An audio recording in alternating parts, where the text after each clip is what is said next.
secret billion-dollar oil jackpot. Forget everything you thought you knew about India's oil supply. While the world was looking at Russia, a massive earthquake just hit the energy market. In January 2026, the geopolitical map of South America was rewritten. With the capture of Nicolas Maduro and the US effectively taking control of Venezuela's oil sector, India is no longer just a buyer. We are about to hit a billion-dollar jackpot. But there's a catch. A 25% tariff threat from Washington and a secret liquid coal technology are standing in the way. Today, we're digging into the information the mainstream media missed. Why is Reliance suddenly pausing? And why is ONGC Vij moving its heavy rigs from Gujarat to the other side of the planet? This is the high-stakes endgame of the India-Venezuela connection. The liquid coal secret. Here is something your chemistry teacher didn't tell you. Venezuelan oil isn't really oil in the way we think of it. Engineers call it liquid coal. It is so thick and heavy that it has a density higher than water. It actually sinks. In most countries, this stuff is a liability. But in India, it's our secret weapon. Our refineries don't just clean this oil. They use a process called deep coking. We are essentially mining liquid fuel out of tar. Because it's so difficult to handle, Venezuela's Miri grade usually sells at a shame discount. Sometimes $10 to $20 cheaper than the global Brent price. For a company like Reliance or Naera, that's not just a discount.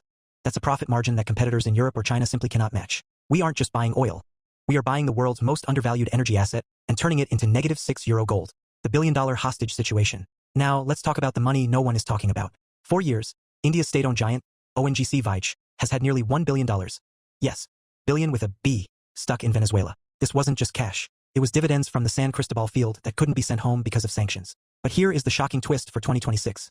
The US-led restructuring of Venezuela might be the only way India gets that money back. As we speak, India is preparing to send oil rigs, the same ones used in the fields of Gujarat, halfway across the world to revive production. The goal? To boost output from 5,000 barrels a day to over 100,000. India isn't just waiting for oil. We are preparing to go in and take it as payment for a decade of debt. It's the ultimate debt-for-oil swap in history. The Trump tariff and the Reliance pause. But it's not all smooth sailing. In early 2025, a massive hurdle appeared. The US announced a 25% tariff on nations buying Venezuelan crude. This sent shockwaves through Mumbai.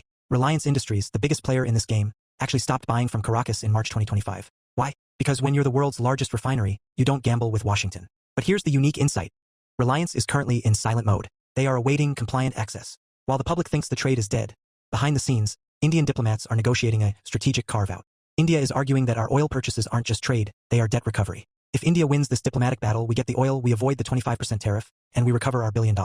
It's a triple win that would make India the most dominant energy player in the global south. The pharmacy for oil legacy. Before we finish, there is one human side to this story that is often buried. During Venezuela's worst crisis, when they had zero cash, India didn't just walk away. We proposed the oil for drugs mechanism. India's pharma giants like Dr. Reddy's and Glenmark provided life-saving medicines to the Venezuelan people when the rest of the world's pharmacies closed their doors. They were owed hundreds of millions. This created a deep trust that China or Russia don't have. In 2026, as the new Venezuelan government looks for partners to rebuild,